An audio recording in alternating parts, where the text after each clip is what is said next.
Welcome back to Jane's Stories of Life. Most of my first 25 years, I would say almost 25 years, transportation revolved around buses. I grew up in Cleveland. We didn't have a car, so public transportation was the main means of transportation for my mother and I during those years. Public schools were all neighborhood schools, so from K through 6, everybody was in walking distance of their home school, so everybody walked to school. By middle school and high school, you had to depend on public transportation to get you to school. In my junior high days, I had to take 3 different buses to school and 3 different buses to get back home. Any travel otherwise was usually either by train. We would go out to Iowa on the train, or Greyhound bus, which is what I used pretty much exclusively going back and forth to Ohio State. The Greyhound bus came right to the campus because so many of us were from Cleveland. Came right to the campus, right in front of the dorm. Thanksgiving, Christmas, spring break, the bus was there to take you to Cleveland bus station. So that was that. I want to share a story today that I was fortunate enough to share about Morgan and a Greyhound bus trip that he took in 1964. He had been in the Peace Corps for 2 years in India. When he returned to San Francisco, he had by the time he bought a ticket, he had 50 cents left in his pocket to travel from San Francisco to Philadelphia, Pennsylvania, which, of course, is across the country. So, with that 50 cents for several days, he managed, I think he said he had an apple and I don't know what else. By the time he reached Philadelphia, he had 10 cents left in his pocket, just enough to make a phone call. He made that phone call to his cousin Alice, who is celebrating her 100th birthday at a surprise birthday party this weekend. And I tell this story, I taped the story to be told at that time.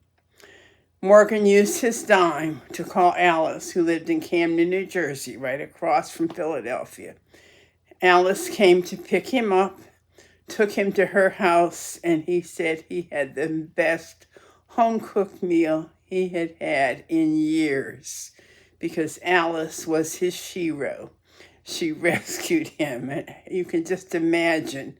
It was probably a 2 or 3 day trip across country on the Greyhound bus from San Francisco to Philadelphia. So that busing, was important at that time. Because I grew up where there were no buses for schools, I never rode a school bus until I started teaching and we went on field trips on school buses.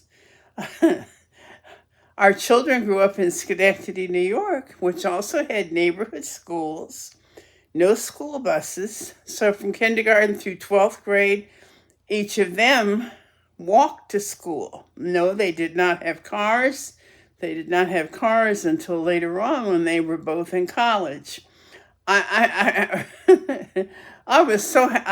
probably would have been a wreck if they had been riding school buses. There's just something about children on buses and buses in general that I probably would have been a wreck. So I'm thankful I never had to ride buses. I'm thankful they never rode buses either.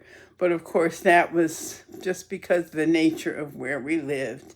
Morgan talks about growing up in Delaware, which during his years, Delaware was a segregated state. And so the schools for Black children were not necessarily in their neighborhood. There were 3 counties in this whole state of Delaware. There were 3 high schools in the state of Delaware, one high school for Black students in each of the 3 counties. So for some students, they had a very long bus ride each day to and from their schools because of the great distance that was covered. Morgan, because he was right in Dover itself, I did not have to ride buses, but I know busing was certainly something that many, many black children dealt with for their most of their lives because of the school systems.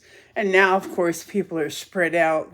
Schools are suburbs and so forth. Many have buses for that. But some of you perhaps have ridden buses to school. I would gather some of my younger friends maybe have not taken any trips on a Greyhound bus. And believe me, Greyhound bus stations were an experience all of their own. So I have lots of bus memories. The buses that we took to junior high, oh, I feel sorry for the people that were riding the buses with those of us going to our junior highs, because junior high students, the ones at my junior high, many were pretty rowdy, so it was not necessarily a pleasant bus ride with a bunch of students on there. But anyway, those are my memories today about busing, and telling the story about Morgan and his trip made me think about some of my own experiences. Cherish your memories and pass them on.